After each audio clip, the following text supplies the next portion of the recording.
Talakayin ang katotohanan at tuntunang magbibigay linaw sa lahat ng isyong panrelihiyon sa buhay ng tao. Talakayin ang katotohanan, maging bukas ang isip at tanggapin ang katotohanan. Talakayin ang katotohanan, lahat ng relihiyon ay welcome sa palatuntunang ito. Huwag mahiya, makinig at magtanong sa Talakayin ang katotohanan. At ngayon, narito ang inyong lingkod, Brother Khalid Sanchez.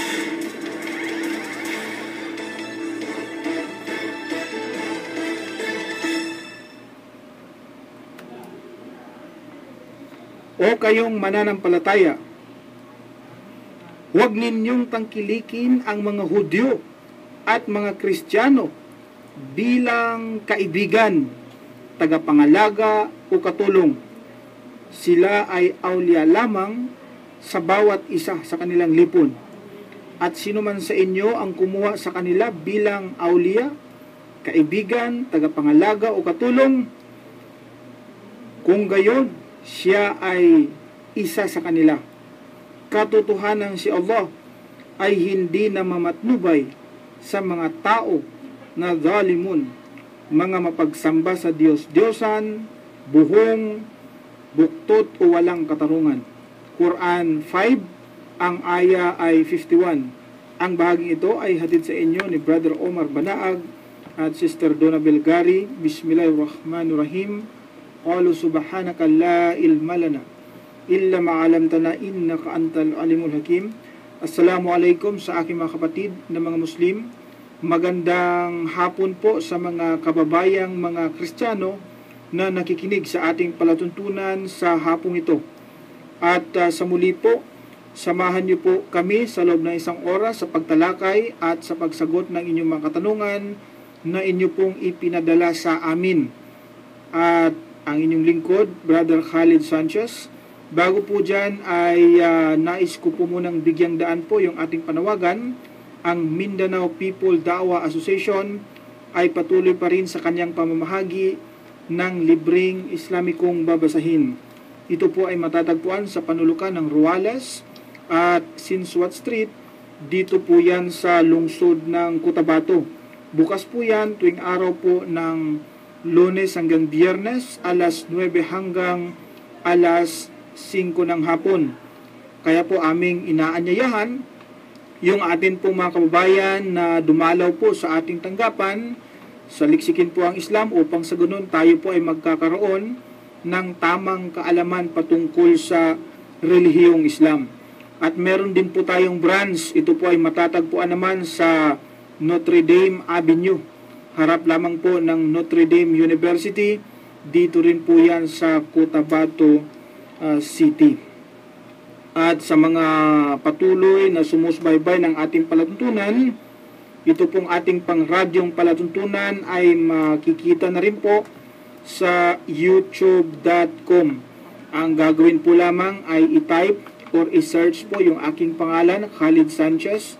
Doon po ay inyong makita ang iba't ibang paksa na atin pong tinalakay dito sa ating palatuntunan.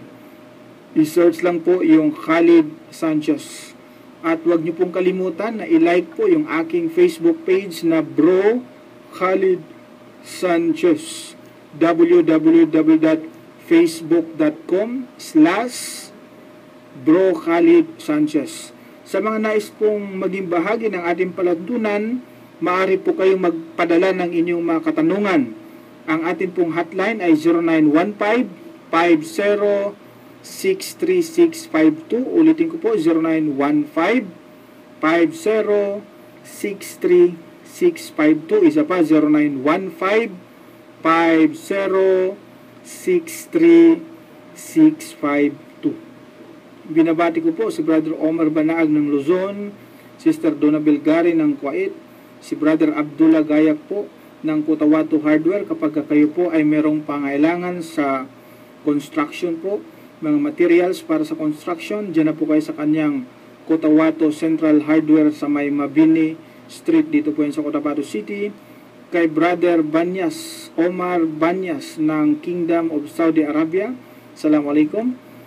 At of course, ang founder at Chief Executive Officer po, CEO ng Ispimuda, kay Dr. Dato Kamad Ali Maraming salamat po sapagkat sa dami po ng mga Islamic propagator po dito sa Pilipinas ay ako po ang isa sa napili ninyo na inyong aawardan o bibigyan ng parangal. Yun pong International Peace Award na sinasabi nyo na ibibigay. Ano po? Maraming salamat. At of course, hapong ito kasama ko rin yung akin pong mahal po na kapatid sa Islam, si Sheikh Morris Kabugatan, na siya pong magbabasa po sa atin ng mga talata mula po sa maluwalhating Quran. Siya po ay isang hafiz, memoryado niya po ang buong Quran from cover to cover, mula po sa unang kabanata hanggang sa panghuling kabanata ay memoryado niya ang Quran. Yan po ay isa sa maganda. Isa po yan sa paraan ng pag-preserve ng kapahayagan ng dakilang tagapaglikha. Yung i-memorize po ito. Unlike po sa ibang relihiyon, katulad po ng Kristyanismo, na kung saan ay wala po ni isa sa mga Kristiyano ang nakamemorize ng buong Biblia. From cover to cover, ano po, period to period, or sabihin na natin word for word, verse to verse. Wala pong nakamemorize ng buong Biblia, inuulit po natin yan. Huwag po kayong maniniwala na may nakamemorize ng buong Biblia na ang pangalan ay Soriano. Wala po, hindi po totoo yan, no? Na memoryado niya ang buong Biblia. At katunayan yan, ang Biblia po ay naglalaman ng iba't ibang mga contradictory statement, mga bagay na mali, sabihin natin ganyan, no po, contradictions, kabastusan, ano po, na kapag ka-memorize mo ito, abay, hindi po maganda. At ang iba nga sa mga bagay na iyon ay ating binasa dito sa ating palatuntunan.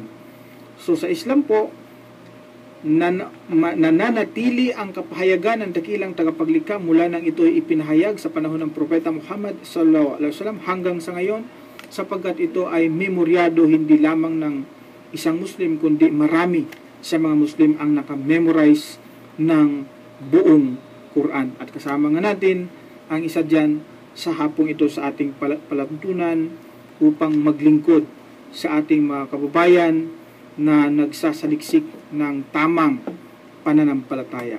Okay, Sheikh? So, ready na si Sheikh.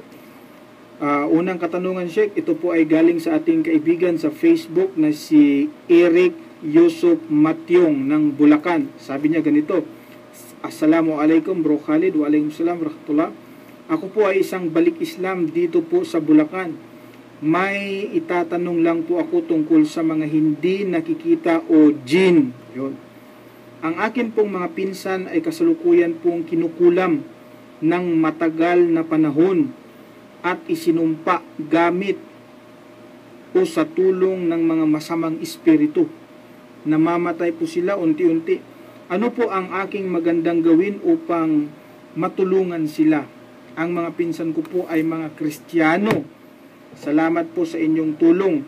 Lagi po akong nakikinig sa inyong programa sa YouTube. Yun po ang tanong ng isang kapatid po natin na si Yusuf Matyong ng Bulacan. At ang tanong niya, Sheikh, ay ano daw ba ang kanyang gagawin para matulungan yung kanyang mga pinsan na kung saan ayon sa kanya sila raw ay biktima ng tinatawag na pangkukulam, no? At dagdag na sinabi niya, sila raw ay mga Kristiyano. Sa bagay na yaan, kapag ang pag-usapan natin ay yung mga gawaing pangkukulam o di kaya yung jinn possession, no? Maaring magamot ang mga ganyang tao sa pamagitan po ng tinatawag na ruqya, no, sa atin, Sheikh. At madali actually gamutin yung mga ganyan, Sheikh, no? Madaling gamutin yan. Ang problema lang, ito palang mga pinsan niya, Sheikh, sila ay mga Kristiyano. Siguro kung sila po ay mananampalataya sa Islam, madali po siguro dahil nandyan po ang Quran na siyang gamot. Kung ang pag-usapan natin ay ganyang mga bagay, ang Quran po ang pinakamabisang gamot, kapatid. Ito po ang sinabi ng Allah sa chapter 17 po ng Quran at ang talata po ay 82, Iqra.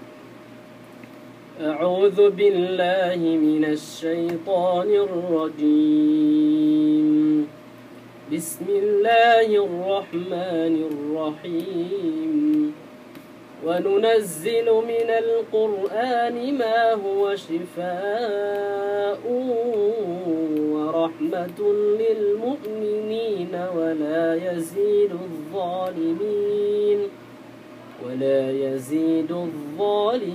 إلا خسارا. Ganito po ang kanyang pinakamalapit na kahulugan at ibinaba namin mula sa Quran yaong mga bagay na nagpapagaling at isang habag sa mga sumasampalataya. Ito raw pong Quran, mula po rito ay may mga bagay na nagpapagaling, no? At habag para sa mga sumasampalataya. Take note, para sa mga sumasampalataya. Kaya po kung gusto mo na ang mga pinsan mo ay gagaling sa kanilang karamdaman na hindi kayang gamutin ng doktor, maigi po na sila ay imbitahan mo sa Islam. Imbitahan mo na sila ay mananampalataya na walang ibang Diyos na dapat sambahin kundi si Allah. At kapag sila ay tatanggap o tatanggapin nila ito, mas magandang magsyahada, magmuslim sila, mas madali na lang para sa kanila na sila ay magamot, no? Sapagkat sila ay mga mananampalataya na kung saan sinabi nga ng talata na binasa ng ating Sheikh na itong Quran, ito ay nagpapagaling, ito ay gamot, kaya makatulong kapag sila ay mananampalataya. Ngayon, kapag sila ay hindi mananampalataya at kapag mananatili sila sa kanilang paniniwala na hindi po tama, abay, ang mangyari niyan parang ang nangyari sa kanila ay parang mahulog sa parusa sa kanila ito, Sheikh, dito sa mundo, no? Parang ganun ang kahantungan doon, parang parusa sa kanila.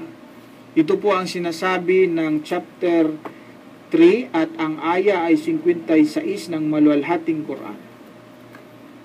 أعوذ بالله من الشيطان الرجيم فأما الذين كفروا فأعذبهم عذابا شديدا في الدنيا والآخرة وما لهم من ناصرين. Sa kanyang pinakamalapit na kahulugan at sa mga hindi sumasampalataya, ibig sabihin sa mga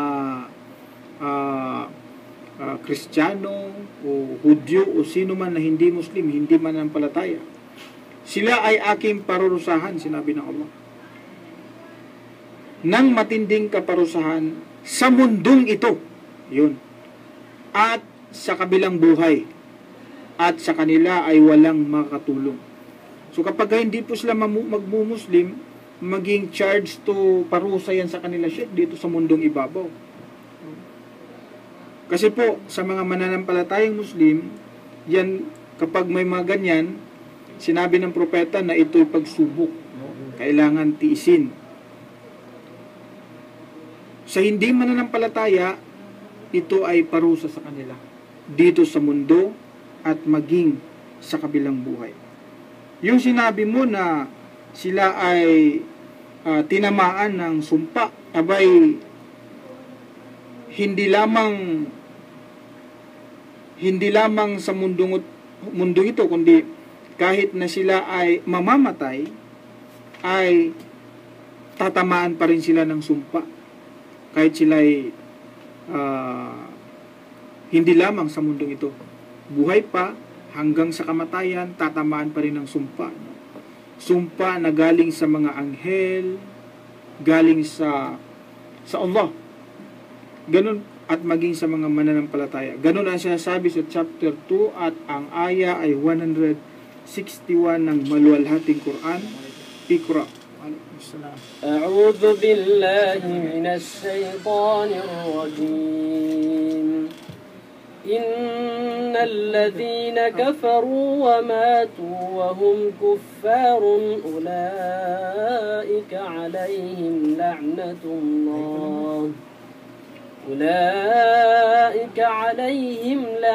الله والملائكة والناس أجمعين. Ganito po ang kanyang pinakamalapit na kahulugan. Katotohanan ang mga hindi sumasampalataya at namatay habang sila ay walang pananampalataya, sa kanila ang sumpa ni Allah, gayon din ang sumpa ng mga anghel at ng sangkatauhan ng sama-sama. Mahirap yun, Sheikh, no?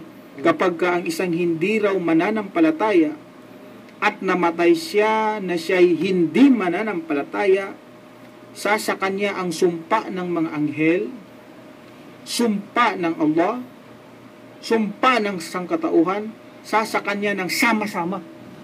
Abay, mahirap pala kapag ikay mamamatay na hindi mananampalataya. Kaya pala talaga ang utos sa atin na huwag kang mamatay maliban na lang na ikay Muslim. Wala tamutunna illa wa antum muslimun. Kaya maigi po na yung mga pinsan mo na tinamaan ng ganyang uri ng karamdaman ay maanyayahan mo sila sa Islam. Kapag ka sila'y mananampalataya, madali na lang ang paggamot sa kanila. Insyaallah, hindi sila mamamatay na walang pananampalataya. Yan ang maging tulong mo sa kanila, hindi lamang sa kanilang pisikal, kundi sa kanilang espiritual na buhay. Matutulungan mo pa sila. Pero kung hindi, wala tayong magagawa doon. No? Yun po ang aming kasagutan sa iyong katanungan. Mula po kay Texter 0919909377. Assalamualaikum Bro Khalid. Waalaikumsalam warahmatullah. Taga saan po ba kayo?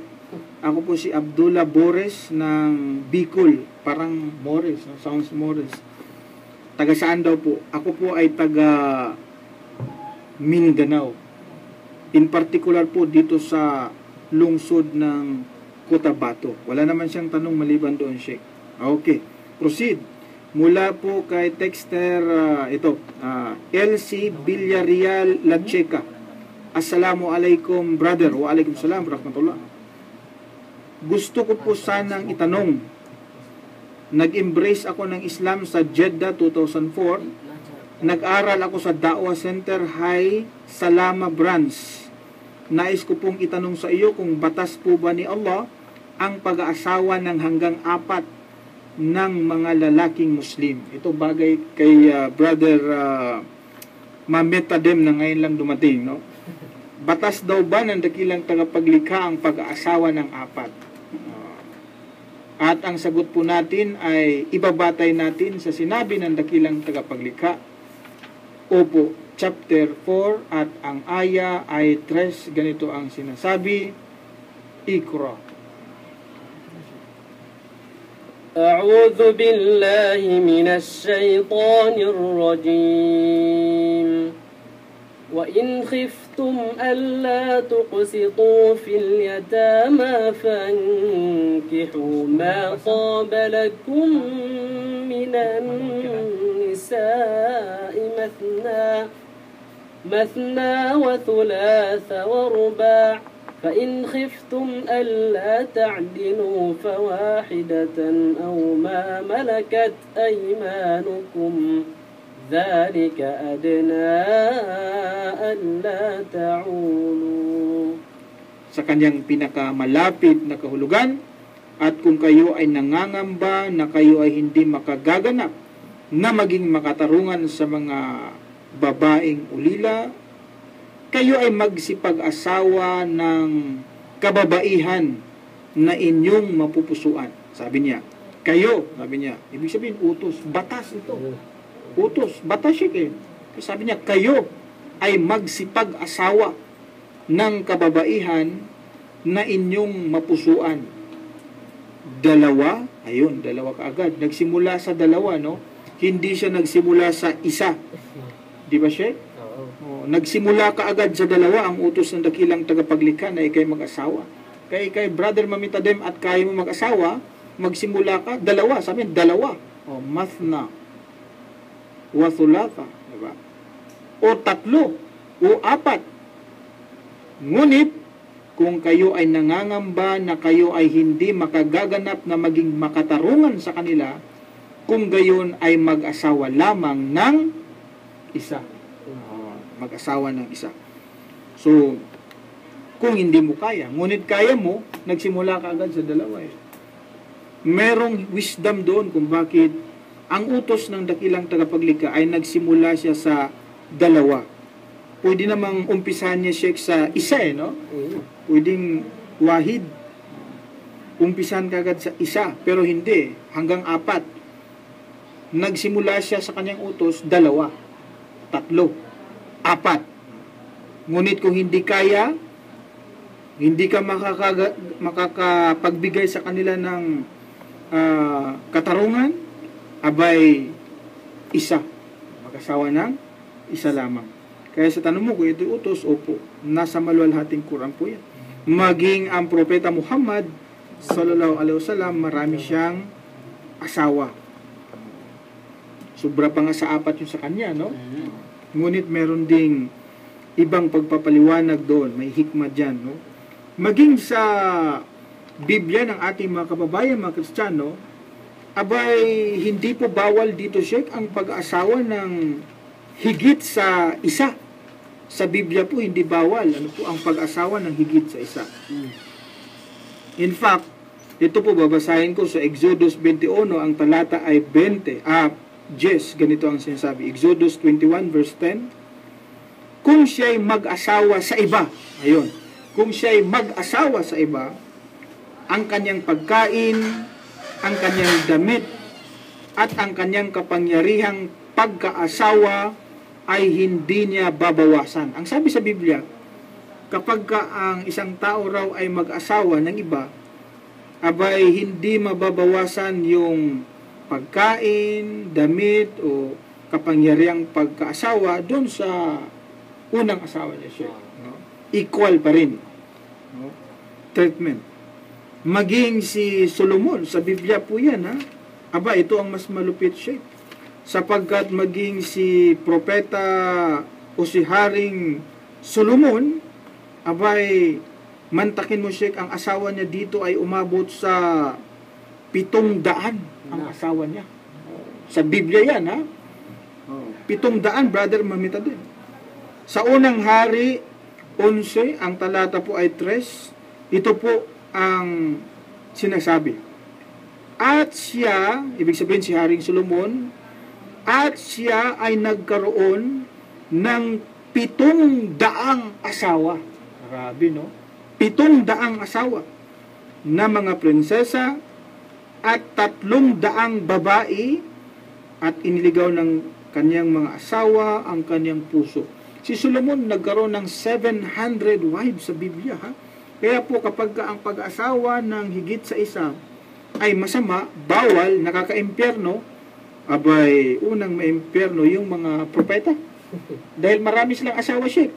Si Ibrahim alayhi salam, meron siyang Sarah, no? Meron siyang Hajar. Sa Biblia, meron pang isa, yung si Ketura. So, higit sa isa ang kanyang asawa. Si David, ganun din. No? Ang bawal po dyan, yung yung adultery. Yun po ang ipinagbawal. Ngunit, pag-asawa, yan po ay utos. Okay. Yun po ang aming kasagutan doon po sa isang kapatid po natin na nagtanong. Texter 0946 6550814. Alhamdulillah, sabi niya. Assalamu alaikum. Waalaikumsalam rahmatullah. Dati din po akong INC or Iglesia ni Cristo member at diakono, may posisyon siya, at tagapagturo sa pagsamba ng kabataan sa lokal ng Cainta, Rizal. Wala naman siyang tanong, siya. pinapahayag lang niya na siya ay dating INC member o Iglesia ni Cristo. Ano ito? Malamang siya ngayon ay Muslim na dahil nagsasabi siya ng Alhamdulillah. So, isang bagay na pagpapasalamatan natin, ipagpapasalamat ng isang ginabayan sa matuwid na relihiyon, sapagkat itong pagmumuslim natin ay isang bagay na kagandahang loob ng Allah na ibibigay niya sa tao. Marami pong mga nagsasabing Muslim pero hindi Muslim. Marami rin pong taong mga naligaw ngunit ginabayan ng Allah, binigyan niya ng kagandahang loob, sila ngayon ay naging Muslim. Kaya kagandahang loob po yan sa Allah. At isa ka doon, kapatid, na binigyan ng Allah ng kanyang kagandahang loob. Ikaw ay naging Muslim na dating Iglesia ni Cristo at diakono pa, may katungkulan siya sa kanyang relihiyon. No? Ito po ang sinasabi sa chapter 49 at ang talata ay 17 ng Quran. Iqra. أعوذ بالله من الشيطان الرجيم يمنون عليك أن أسلموا قل لا تمنوا علي إسلامكم بل الله يمن عليكم أن هداكم للإيمان إن كنتم صادقين. Sa kanyang pinakamalapit na kahulugan, sila ay nagtuturing na isang kagandahang loob mula sa kanila tungo sa iyo na sila ay yumakap sa Islam. Iyong ipagbadya. Huwag ninyong ituring ang inyong pagyakap sa Islam bilang isang kagandahang loob ninyo sa akin. Hindi. Datapwat si Allah ang nagkaloob ng kagandahang loob sa inyo nang kanyang ginabayan kayo sa pananampalatayang Islam kung kayo ay tunay na matapat. Ito palang pagmumuslim ng isang tao, no? Ito pala ay isang kagandahang loob ng Allah sa kanyang nilikha. Kaya huwag ituring na ito ay isang parabagang kagandahang loob ng Propeta Muhammad sallallahu alaihi wasallam sa atin. Hindi, kagandahang loob ng Allah ito sa isang tao. Marami po sa mga tao ang nagsasabing Muslim pero hindi po Muslim. Naligaw sila. Ngunit marami din sa mga taong nailigaw, ginusto ng Allah na sila ay magabayan, binigyan niya ng kagandahang loob. Kaya dapat ito'y ipagpapasalamat natin. At isa ka doon, kapatid, no? Congrats. Mula po kay Texter 0936-3628-149, Bro Khalid, naniniwala po kayong lahat ay gawa ni Allah, ang lahat ng bagay dito sa dunya, hindi po ba? Yun ang tanong niya, Sheikh, kung tayo raw ba ay naniniwala na ang lahat ng bagay dito sa dunya, sa mundo, na ibig sabihin niya, ay gawa ng Allah.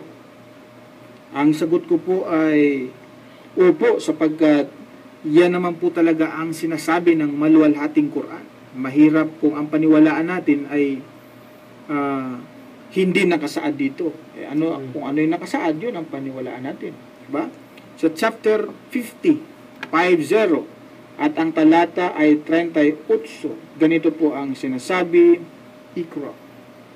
أعوذ بالله من الشيطان الرجيم ولقد خلقنا السماوات والأرض وما بينهما في ستة أيام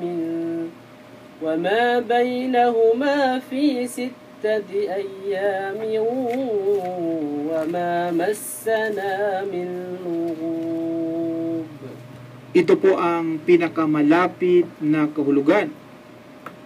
Katotohanang nilikha namin ang kalangitan at kalupaan at lahat lahat ng nasa pagitan nito sa 6 na araw at walang anumang pagkapagal ang nakapanaig sa amin. Lahat. Hindi lamang pala yung nasa dunya o sa mundo, kundi maging ang kalangitan. At ang lahat ng nasa pagitan nito, ang lumikha niyan ay si Allah. May pilosopo na nagtanong, Sheikh, kung si Allah ang lumikha ng lahat ng bagay, ibig sabihin siya rin ba ang lumikha ng kasamaan? Di ba? May ganun eh. Ibig sabihin siya rin ba ang lumikha ng kasamaan? Aba, may sagot ang Biblia doon, Sheikh. Ang Biblia nagsasabi na ang Diyos daw ay lumilikha rin ng kasamaan. Matindi, no? Totoo yan, brother Mameta din, Matt. Nasa Biblia yan, tinan mo nga. Isaiah 45, ang talatay 7. Aking inilalagay ang liwanag at nililikha ko ang kadiliman. Ako'y gumagawa ng kapayapaan at lumilikha ako ng kasamaan. Ako ang Panginoon na gumagawa ng lahat ng bagay na ito. Ang Biblia, tama. Ang Biblia, sinasabi sa Biblia nandito na ang Diyos daw ay lumilikha ng kasamaan. Naku po. Hirap yung Sheikh. Kaya kapag yung mga pilosopo ay magbabatay po sa Biblia, naku, delikado yung Sheikh, no? Delikado yun. Ang katotohanan po, ang dakilang tagapaglikha, si Allah, wala po siyang nilikhang masama. Wala po siyang nilikhang mali. Wala kang kamaliang makita sa kanyang mga nilalang. Tingnan nyo So, chapter 67 at ang aya po ay 3 ng Quran. Ganito ang sinasabi. Iqra. أعوذ بالله من الشيطان الرجيم الذي خلق 7 سماوات طباقا ما ترى في خلق الرحمن من تفاوت فارجع البصر هل ترى من فطور. Ganito po ang pinakamalapit na kahulugan. Siya, sa mga tuwid, si Allah, na lumikha ng 7 kalangitan na magkakapatong sa isa't isa. Ikaw ay walang mapagmamalas na kamalian sa mga likha ng pinakamahabagin. Kasi wala ka raw makitang kamalian, no, sa kanyang mga nilikha. Sa makatuwid, wala siyang nilikhang masama. Sapagkat ang nilikha niya, panay mabuti. Wala siyang nilikhang masama. Kaya't muli mong ibaling ang iyong paningin. Ikaw ba ay nakamamalas ng anumang siwang? So ang tanong, kanino galing ang kasamaan? Bakit merong kasamaan sa mundong ito? Kung siya ang may likha ng lahat ng bagay, kanino galing ang masama? Ang sasagot dyan, Sheikh, yung Quran pa rin, hindi po ba? Ito po ang sinasabi sa chapter 4 ng Quran at ang talata po ay 79. Ganito po ang sinasabi. Iqra. أعوذ بالله من الشيطان الرجيم ما أصابك من حسنة فمن الله وما أصابك من سيئة فمن نفسك وأرسلناك للناس رسولا وكفى بالله شهيدا. Ang pinakamalapit na kahulugan. Ang anumang mabuti na dumatal sa iyo, ito ay mula sa Allah. Kita mo, Sheikh? Ano daw mabuti na dumating sa atin, galing sa Allah. Datapwat kung anumang masama ang sumapit sa iyo, ito ay mula sa iyong sariling gawa. Galing sa sarili pala, no, natin. Ibig sabihin, galing sa demonyo yun, no? At ikaw ay sinugo namin bilang isang sugo sa sangkatauhan at si Allah ay sapat na bilang isang saksi. Yung palang mga kasamaan, galing sa ating sarili yun. At yung mga kabutihan, galing sa Allah. Galing sa Kanya yun.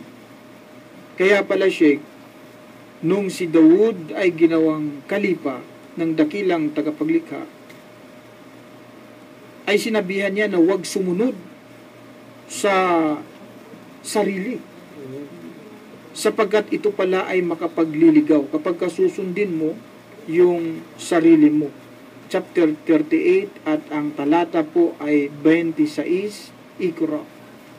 أعوذ بالله من الشيطان الرجيم يا داود إنا جعلناك خليفة في الأرض فاحكم بين الناس بالحق ولا تتبع الهوى فيضلك عن سبيل الله إن الذين يضلون عن سبيل الله لهم عذاب شديد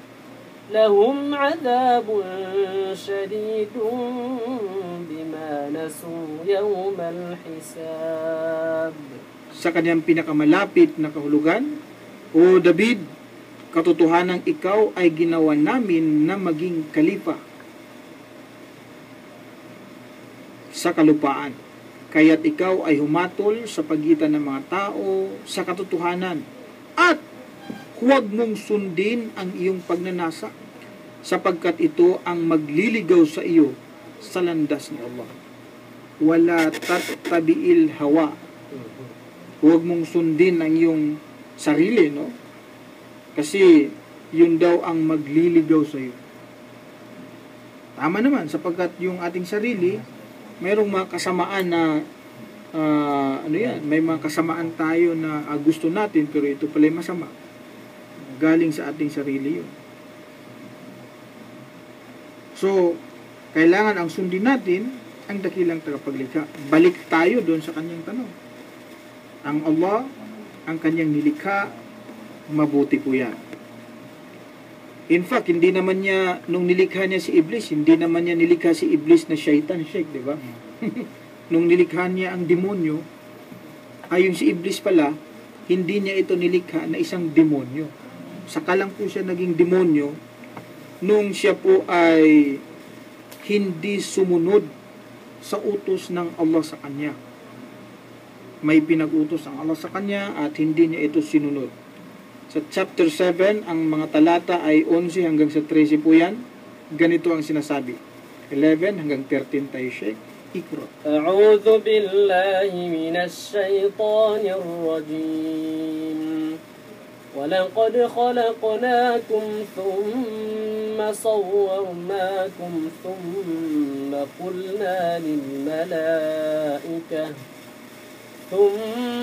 قُلْنَا لِلْمَلَائِكَةِ اسْجُدُوا لِآدَمَ فَسَجَدُوا إِلَّا إِبْلِيسَ لَمْ يَكُنْ مِنَ السَّاجِدِينَ قال ما منعك ألا تسجد إذ أمرتك قال أنا خير منه خلقتني من نار وخلقته من طين قال فاهبط منها فما يكون لك أن تتكبر فيها فاخرج إنك من الصاغرين.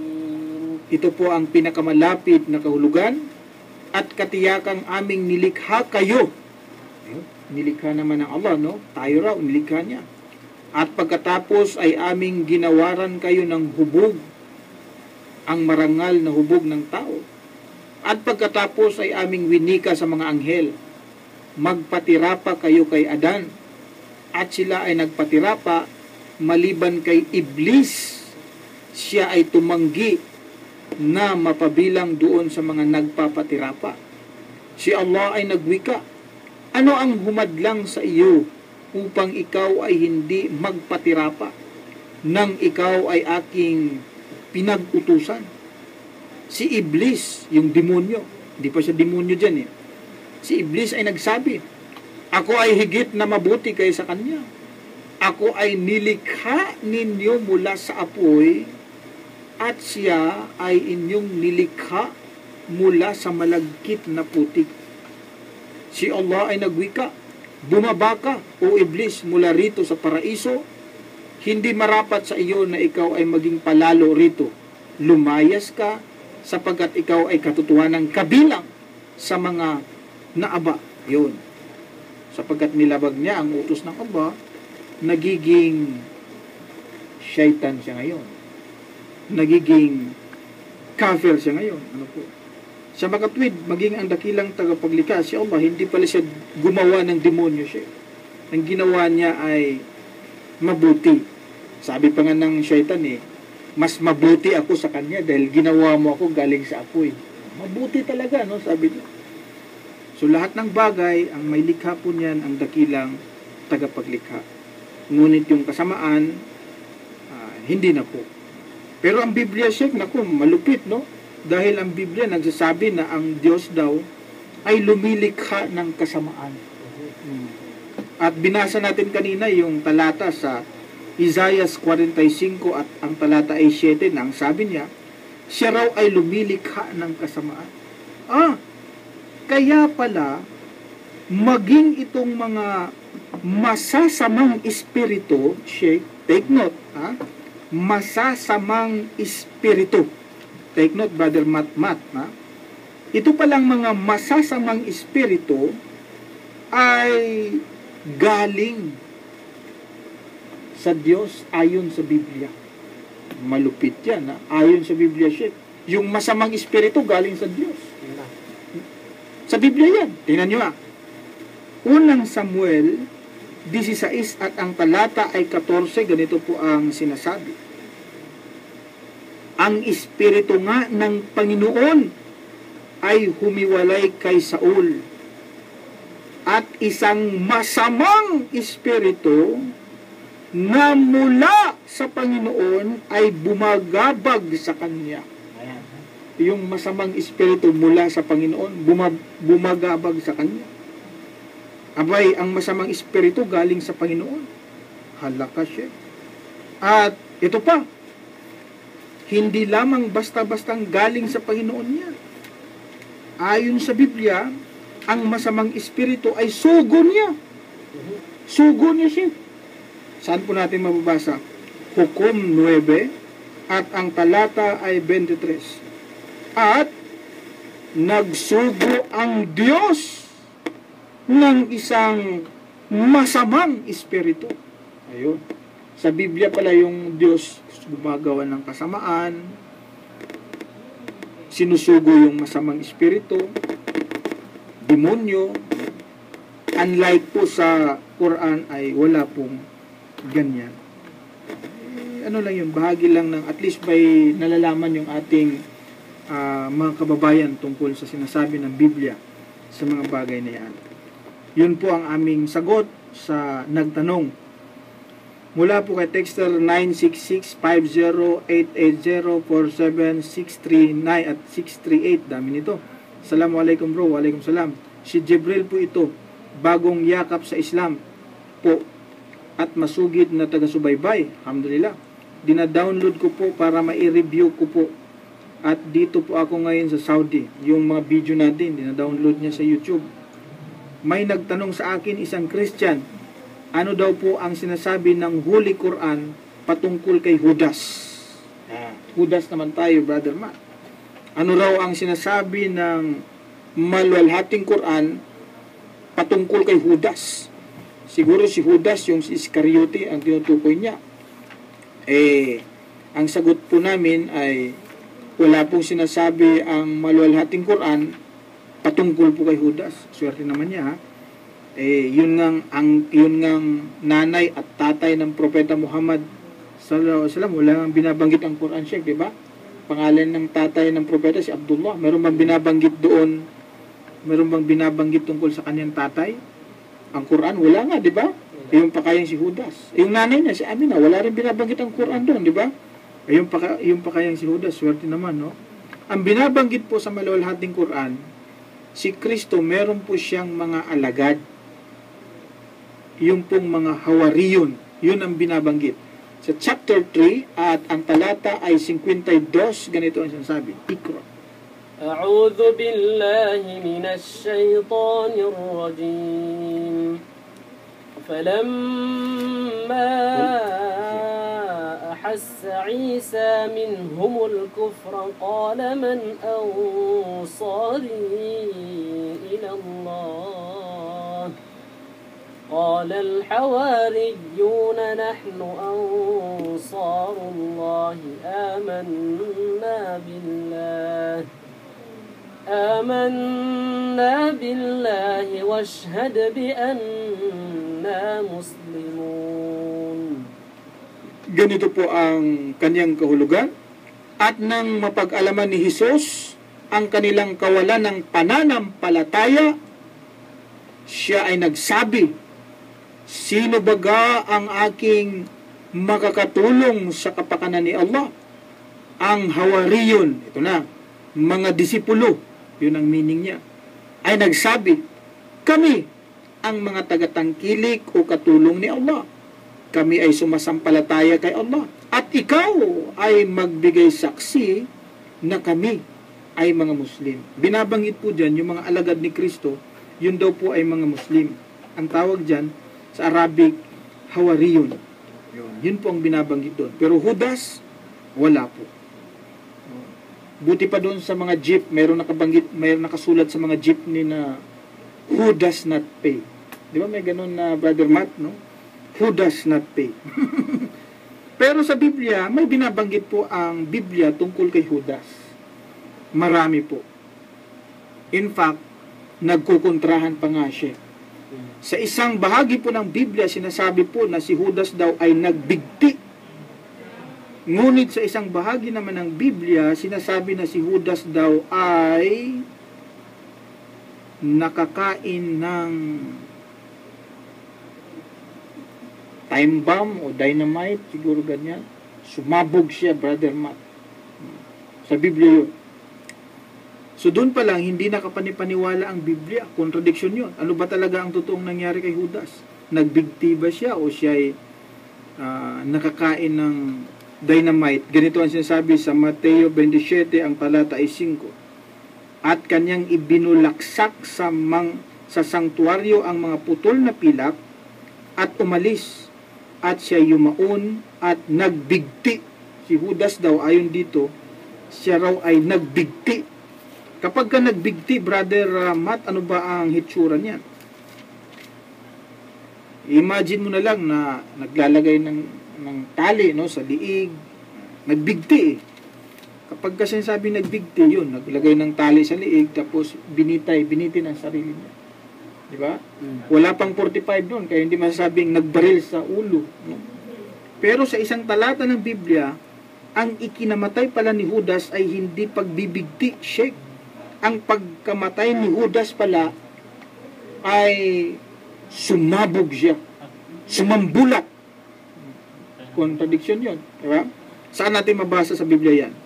Gawa 1 at ang mga talata ay 18 hanggang sa 19, ganito ang sasabi. Kumuha nga ang taong ito, yung si Judas, ng isang parang sa pamagitan ng ganti sa kanyang katampalasanan at sa pagpapatihulog ng patiwarik. Yun ang ginawa niya. Nagpatihulog siya ng patiwarik, ay pumutok siya sa gitna at sumambulat ang lahat ng mga laman ng kanyang tiyan. Alam mo, Sheikh, marami nang nahulog sa mga building pero hindi naman pumutok eh. Hindi rin sumambulat. Ito, ang ginawa niya, nagpatihulog marahil, patiwarik, pagkatapos siguro naglagay siya ng bomba sa katawan niya, sumabog siya sa gitna ngayon. Sumambulat lahat ng laman ng loob. Yun ang pagkamatay ni Judas ayon sa Biblia, sa gawa. Iba ang sinasabi sa isang bersikulo naman, kay nagbigti raw. Yun po ay maliwanag na kontradiksyon. Kaya po ang isang taong matino ang pag-iisip at naghahanap po siya ng kaligtasan, sa Quran po siya pupunta, hindi sa Biblia, dahil maraming kontradiksyon. Kaya po sa Quran, walang binabanggit tungkol kay Judas. Sa Biblia lang meron. Yun po ang aming kasagutan. Mula po kay Texter 0905-325-4435. Assalamualaikum bro. Waalaikumsalam rahmatullah. Tanong ko lang, iniutos ba talaga ang pag-aabuloy sa Biblia? Naku, maraming nakikinig ngayon na mga Iglesia ni Cristo sa ating programa, Sheikh, no? Ito na, magkaalaman na, magkabukingan na ito. Ipinag-utos ba sa Biblia ang pag-aabuloy? I-take note nyo po, mga kababayan naming mga Kristiyano, lalong-lalo na po sa mga hinuhut-hutan ng kanyang mga pastor, ministro, ng abuloy. Hindi po ipinag-utos sa Biblia yung pag-aabuloy. Ang utos po sa Biblia ay magbigay kung ano yung ipinasya ng iyong puso. Ganito po ang sinasabi sa Pangalawang Korinto 9 at ang talata ay 7, ganito ang sinasabi. Magbigay ang bawat isa ayon sa ipinasya ng kanyang puso. Huwag mabigat sa loob o dahil sa kailangan, sapagkat iniibig ng Diyos ang nagbibigay na masaya. Take note, ang sabi ng Biblia. Magbigay ayon sa pasya ng puso. Yung masaya ka, sapagkat kung nagbibigay ka na ito'y pasya ng iyong puso, yun yung taong nagbibigay na may kasiyahan. Pero kung ikay nagbibigay dahil ito ay utos sa inyong relihiyon na magbigay ka ng abuloy, abay kahit hindi labag sa kalooban mo, no, magbibigay ka. Dahil ito'y abuloy yan. Abatay ka. Yung abuloy, dapat sa patay lang binibigayin eh. Di ba? Kaya nga abuloy, para sa patay. Hindi mo lang pwedeng aabuluyan mo yung pulubi. Yung pulubi. O abuloy ko sa yan, buhay pa yun eh. Limos, pwede. Siguro maraming patay sa relihiyon na to. Kasi maraming maraming nag-aabuloy. Kaya po sa Biblia, hindi po pinag-utos yung abuloy. Sa Biblia po, hindi rin nangungulikta. Maging si Pablo po, sa Biblia, hindi po siya nangungulikta. Wala ngang bayad maging si Pablo. Ano po ang talata? Ganito ang sinasabi ni Pablo sa Pangalawang Korinto 11 at ang talata po ay 7, ganito. Ako nga bagay nagkasala sa pagpapakababa ko sa aking sarili upang kayo'y mga taas dahil sa ipinangaral ko sa inyo na walang bayad ang ebanghelyo ng Diyos. Maging si Pablo, walang bayad siya. Nangangaral ng libre.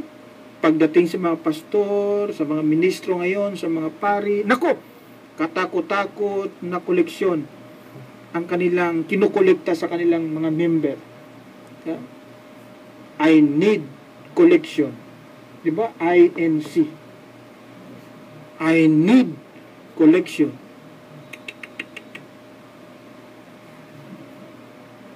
Si Pablo hindi nangungulekta eh. Sabi nga niya, di ba?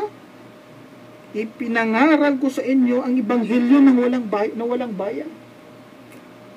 Maging si Kristo po ay nagsabi na wala ring bayad. Ito po ang sinasabi ni Kristo sa aklat ng Mateo naman. Si Pablo yun eh. 10 at ang talata ay 8, sabi niya, mangagpagaling kayo ng mga may sakit, mangagpabangon kayo ng mga patay, mangaglinis kayo ng mga ketong, mangagpalabas kayo ng mga demonyo. Tinanggap ninyong walang bayad ay ibigay ninyong walang bayad. Maging si Pablo, maging si Kristo, ganun din pala ang utos niya. Tinanggap ninyong walang bayad, ibigay ninyong walang bayad. Yang masama po niyan, pagdating po sa relihiyon ngayon, na kung saan ay naging negosyo na, no? Yung mga member ay kinokolektahan ng abuloy. Wala po sa Biblia yan. Hindi pala ipinag-utos ni Kristo na mangolekta ka ng abuloy. Lumalabag ngayon pala sa Biblia ang relihiyon dahil nangongolekta na ng abuloyan. Yung iba nangongolekta rin ng ikapo. Nako, ito po, sa mga nangongolekta ng ikapo, sa mga member po ng iba't ibang relihiyon na kung saan ay nagbabayad ng ikapo sa kanilang simbahan. Ako po, dating sa Badista, at nung ako sa Badista pa kami, nagbabayad kami ng ikapo sa simbahan. Na kung saan, Sheikh, ito palang pagbabayad ng ikapo, abay, hindi pala ito dapat sa mga Kristiyano ngayon. Sapagat ang pangungulekta ng ikapo ay hindi ipinag-utos sa mga Kristiyano ayon sa Biblia. Ito, panluloko naman ng mga pastor at ministro to eh. Tingnan niyo po ha. Ang ikapo, tingnan po natin ayon sa Biblia kung sino ba ang pinag-utusang mangulekta ng ikapo. Take note niyo po, Hebreo 7 at ang talata ay 5, ganito ang pagkasabi. At katotohanan ang mga sa anak ni Levi. Yun, mga anak ni Levi na nagsisitanggap ng katungkulang saserdote ay mayroong utos na kumuha ng 10 bahagi sa bayan ayon sa kautusan. Yun po palang pinag-utusan ng Biblia na kumuha po ng ikapo, hindi po yung mga pastor, hindi yung mga ministro, hindi po yung mga pari ngayon, kundi yun pong mga anak ni Levi na nagsisitanggap ng katungkulang saserdote. Hindi nga kasama yung anak ni Levi, pero hindi ka naman tumanggap ng katungkulang saserdote, hindi ka kasama doon. Ang inutusan ng Biblia na kumuha, tumanggap ng ikapo, hindi po yung mga pari, hindi yung mga pastor, hindi rin yung mga ministro na niluluko nila yung kanilang mga miyembro.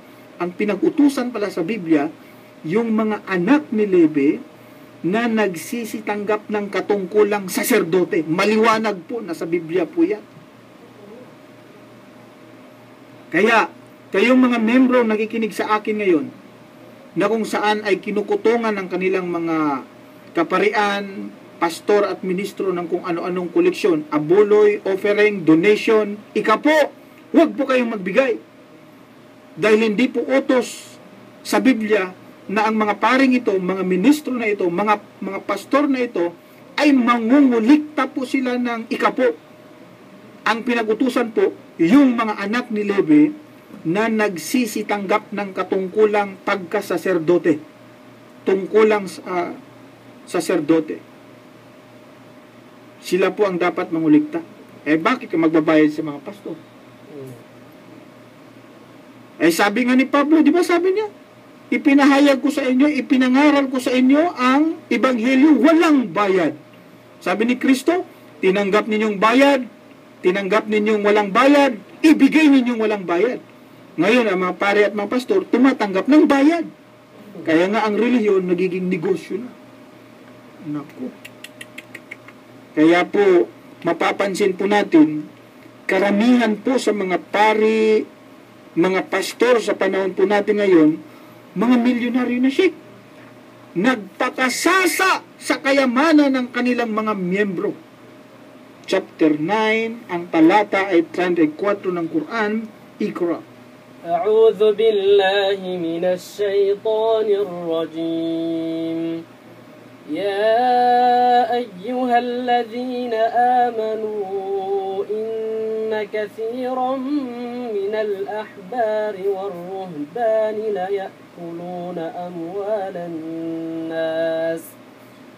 ليأكلون أموال الناس بالباطل ويصدون عن سبيل الله والذين يكنزون الذهب والفضة ولا ينفقونها في سبيل الله فبشرهم بعذاب أليم. O kayong mananampalataya, katotohanang marami sa mga Hudyong rabbay at mga Kristiyanong pari, pastor, monako, ministro ang nagpakasasa sa kayamanan ng sangkatauhan. Naku po. Kaya pala yung isang kilala nating mangangaral na nagpakilalang siya raw ay the appointed son of God, nakatira sa mansyon. May sariling eroplano, may sariling helicopter, nakatira sa palasyo. Aba, kung ano-ano kasing kolekta ang ginukuha niya sa kanyang mga membro eh. Oh. Yung isa ngayon, yung Pangulo ng Iglesia ni Cristo, nakatira sa Forbes Park, 1 billion daw ang halaga ng kanyang mansyon. Mantakin mo. Yung si Cristo sa kanyang pangaral, sa kanyang panahon nagpapakadukha, nagpapakahirap. Pero ang mga mangangaral na Kristiyano ngayon, nagpapakayaman. No? Nagpapakayaman.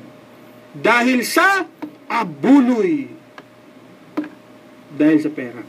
Kaya po kung ikay matino, naghahanap po ng kaligtasan, hanapin niyo po ang relihiyon na hindi po kayo kinukutungan. Mahirap po niyan, nakulimbat pa ang iyong bulsa, iniligaw pa ang iyong kaluluwa. Islam lamang ang relihiyon na hindi nangungulikta ng abuloy sa kanyang membro. Ang relihiyon na hindi nangungulikta ng ikapo. Nung ako yumakap sa Islam, ako pa ang nabigyan ng donation. Mantakin mo yan. Pero kung ikay papasok sa kung ano-anong relihiyon ngayon sa Kristyanismo, magbabayad ka ng baptismal fee. Magpabautismo ka, may bayad. Lahat-lahat bayad. Magpakasal ka, may bayad. Magpa-birthday, may bayad. Lahat. Pati yung kamatayan ng tao dyan, may bayad pa rin. Dadalhin mo sa pari, babasbasan, may bayad. Lahat. Hindi po ganun ang tunay na relihiyon. Ang tunay na relihiyon, libre po. Sapagat ang pagpasok po sa kaligtasan, sa paraiso ng dakilang tagapaglikha, wala po itong bayad. No? So, yun po ang aming ma-share po sa mga tagapakinig ng ating paluntunan dito po sa lokal, maging sa labas ng bansa. Ito pong mga bagay na aking sinabi, kung sakaling meron pong mga bagay na naging masakit po sa inyo, ako po personal, humihingi po ako ng patawad. Hindi ko po hangad na kayo po ay aming sasaktan. Ang amin po lamang ay ang maipahayag sa inyo, mailahad sa inyo ang katotohanan. Harinawa, ito ay magdudulot sa inyo ng kabutihan, makapagbigay ng gabay sa inyo upang sa ganun kayo po ay makaangkin ng tinatawag na kaligtasan. Magtatagumpay po kayo dito sa lupa hanggang sa kabilang buhay. Patuloy po namin kayong inaanyayahan sa pagsamba sa nag-iisa at tunay na Diyos na si Allah. Sapagkat diyan lamang natin makakamit ang tunay na kaligtasan ng ating kaluluwa. Maraming salamat po at hanggang sa muli, ito po ang inyong lingkod, Brother Khalid Sanchez. Assalamualaikum warahmatullahi wabarakatuh. Ang inyong pong napakinggan ay